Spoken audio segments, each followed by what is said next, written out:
Olá, sejam bem-vindos. Este é o Tema é Direito, um programa do curso de Direito da Universidade Franciscana. Não deixe de mandar suas sugestões de pauta para direito@ufn.edu.br, que na medida do possível nós atenderemos a sua solicitação. Meu convidado de hoje, e olha que hoje é um dos programas mais especiais que já tivemos a oportunidade de gravar, com meu ilustre amigo, professor doutor Darcy Guimarães Ribeiro. Seja bem-vindo, meu amigo. Muito obrigado, meu querido amigo Cristiano. Quero dizer que é uma satisfação, mais uma vez, poder estar na Unifra, né, gravando um programa agora desta qualidade e desta audiência. Me sinto bastante honrado. Muito obrigado pelo convite. Nós é que agradecemos. Professor, inteligência artificial no direito, já é uma realidade? Já é uma realidade. Já é uma realidade. Basta hoje nós olharmos o Victor no Supremo Tribunal Federal, como ele tem funcionado, basta nós olharmos o Sócrates e o Atos no STJ, e basta nós olharmos, por exemplo, o Bem-TV no Tribunal Superior do Trabalho, né? Sem contarmos ainda nos 14 hoje tribunais de justiça dos estados, em que já existe sistemas de inteligência artificial trabalhando em prol do poder judiciário. Tá? Ainda a inteligência artificial ela é dividida em dois níveis. Se pode entender a inteligência artificial desde uma perspectiva conhecida como débil ou fraca, né? E a inteligência artificial forte, chamado de machine learning. E inteligência artificial débil ou fraca, nós já temos e somos bastante avançados, que são esses programas que nós utilizamos, inclusive os programas de busca de jurisprudência. Né? Se vocês abrirem hoje e colocar só no Google CPC, vai aparecer lá no site do Planalto, do governo federal. Né? Vocês abrem lá, na frente de cada artigo vai ter um martelinho. Se vocês clicar naquele martelo, vocês vão ver que o governo federal fez uma parceria com o Supremo e ali, diante de cada um dos artigos, aparecerá a jurisprudência específica de cada um dos temas. Isto é programa de inteligência artificial. Débil, fraca, mas é inteligência artificial, porque no Brasil, ainda em termos de tomada de decisão, inteligência artificial forte, nós ainda estamos engatinhando. Mas na débil já estamos bastante avançados, Cristiano. Agora, esse tema, inteligência artificial e direito, essa relação profunda entre uma coisa e outra, é um caminho sem volta, né, professor? Não tem mais como se cogitar hoje um direito desvinculado de sistemas de inteligência artificial. Não tem mais. Eu me lembro, Cristiano, algum tempo atrás, vocês já são mais novos, eu já sou mais antigo, mas algum tempo atrás, por exemplo, as pessoas, quando entrou o sistema do processo eletrônico, as pessoas diziam, não, mas eu não quero, etc e tal, eu não gosto de processo eletrônico, eu sinto falta do papel. Não interessa. O processo eletrônico veio e vai ficar. A inteligência artificial veio e vai ficar. Não há como escapar, por uma questão muito simples, Cristiano. O Poder Judiciário tem que acompanhar o desenvolvimento da sociedade. Hoje estamos numa sociedade digitalizada. Vocês prestaram atenção na posse do novo presidente do Supremo?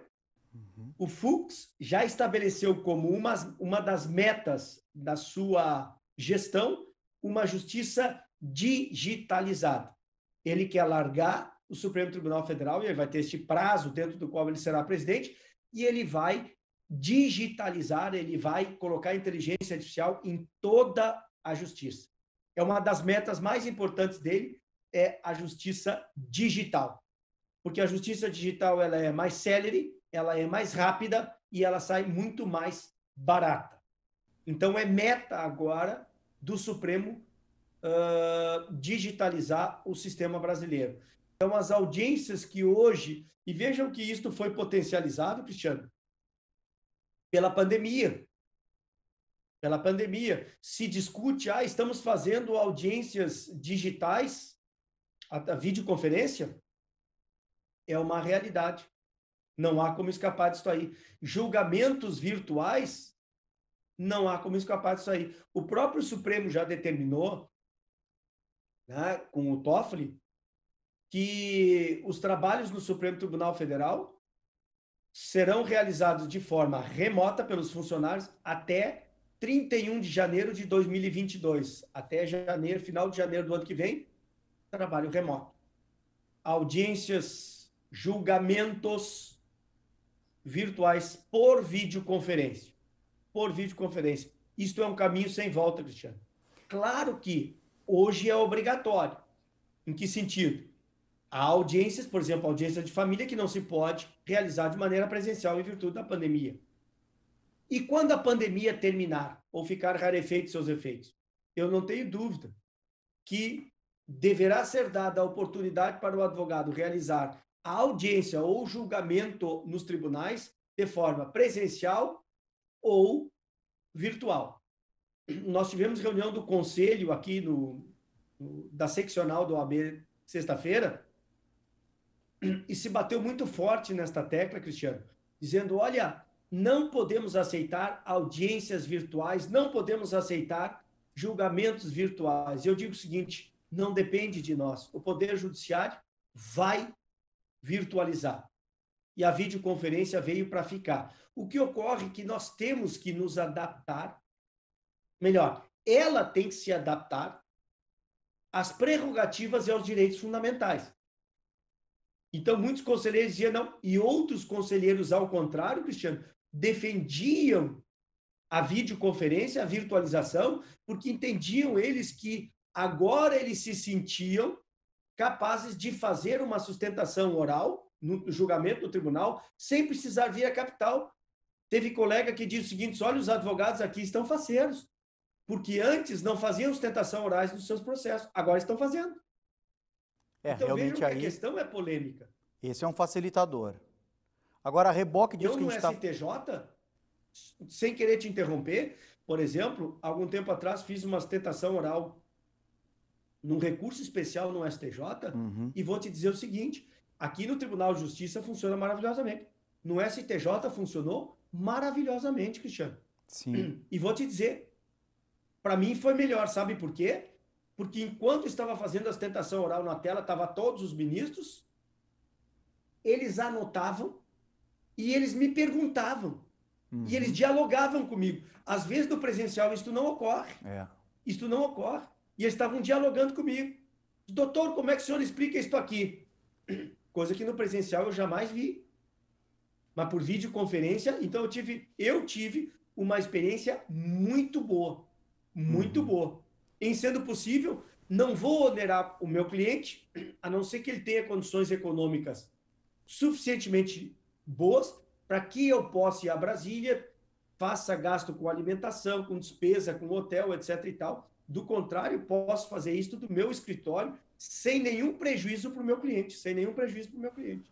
Professor, o senhor vê um preço muito alto no que tange a automatização das carreiras jurídicas? O senhor vê esse risco como um risco já atual ou como um risco iminente? Ou seja, né, os profissionais da área do direito serem substituídos pela máquina? Olha, aqui existe duas correntes. Existe corrente, por exemplo, defendida pelo professor Lênio, dizendo, olha, os advogados vão acabar, os juízes vão acabar. Tá? Eu, particularmente, não compactuo desta ideia. A inteligência artificial, eu costumo dizer o seguinte, da mesma forma que com a Revolução Industrial a máquina veio para substituir o nosso trabalho braçal, Cristiano, a inteligência artificial veio para substituir o nosso trabalho intelectual. Agora eu te pergunto, Cristiano, a Revolução Industrial substituiu todo o trabalho braçal do homem? Não. Substituiu as tarefas repetitivas de trabalho braçal. A mesma coisa vai se dar com a inteligência artificial. Porque a inteligência artificial, ela trabalha com padrões objetivos. Tudo aquilo que for padronizável tende a desaparecer. Agora, se vocês entenderem que o serviço do advogado é padronizável, E um advogado me diz o seguinte: olha, hoje eu interpus 250 petições iniciais. Este vai desaparecer. Este vai desaparecer. Porque isto é padrão. Mas eu acho que a inteligência artificial, ao contrário, muito ao contrário, ela não veio para eliminar o advogado. Ela veio para salvar o advogado. Sabe por quê, Cristiano? Porque eu não considero que uma pessoa que interponha 250 demandas num dia, que faça 30 recursos num dia, eu não considero isto o advogado. Eu não considero. Isto vai desaparecer. Sim. A advocacia, como aquilo que o Cícero dizia, como a ars inveniendi, como aquela capacidade do advogado tem de comparar valores, princípios, isto não vai desaparecer. É que as pessoas têm medo do que o desaparece é o padrão. Se o advogado é daqueles que copia e cola tudo que é situação de maneira objetiva, este vai desaparecer, mas isso nunca foi advogado. Então, na realidade, a inteligência artificial, ela vai libertar o advogado. Ela vai dar espaço para que o advogado possa ser criativo, através de uma atividade disruptiva dele. Porque hoje nós estamos sufocados, Cristiano, por milhões de processos. E isto não é advocacia. Então, quando esses milhões de processos, de maneira objetiva e padronizada, forem substituídas pela máquina, vai sobrar espaço para que nós possamos discutir as causas complexas que exijam mais do que o padrão. Por isso o advogado não vai desaparecer. O advogado vai recuperar o seu espaço que foi perdido pela massificação. Não vai desaparecer. E é a mesma coisa eu te pergunto, Cristiano. Hoje, numa Câmara de Família aqui no nosso tribunal, uma Câmara de Família julga em torno de 1.100 processos numa sessão. Eu te pergunto, isto é julgar? Isto é uma atividade de um juiz, julgadora de um juiz? Em 3 horas julgar 1.100 recursos de família, eu não estou falando daquelas causas bancárias, tributárias que são padronizáveis. Eu estou falando questões de direito de família. Vocês consideram isto julgar? Bom, se vocês consideram isto julgar, isto aí vai desaparecer. Isto vai desaparecer. Mas eu não considero julgar 1.100 processos de família em 3 horas. Me desculpem, mas isto nunca foi tarefa de julgador. Isto não é julgar. Formalmente pode ser julgar, mas substancialmente isto não é julgar. Um juiz não consegue, Cristiano, e nós somos advogados e sabemos disso, um juiz não consegue proferir 5, 10 sentenças num dia. Isto não é julgar, Cristiano. Isso é copiar e colar, isto não é julgar. Então, isso, se tu fizer 10 num dia, isso vai desaparecer. Esse é um tema, vai ser substituído. Esse é um tema muito interessante, ele vai dar pano para muita manga ainda, né, professor? Mas eu queria agradecer a sua presença aqui no nosso programa. Lamentavelmente, nosso tempo é curto. Eu vou lhe convidar certamente para várias outras oportunidades, porque a gente ainda está, querendo ou não, engatinhando nessa temática, né, professor? Tem muita coisa que vai acontecer aí nos próximos 5, 10, 20 anos.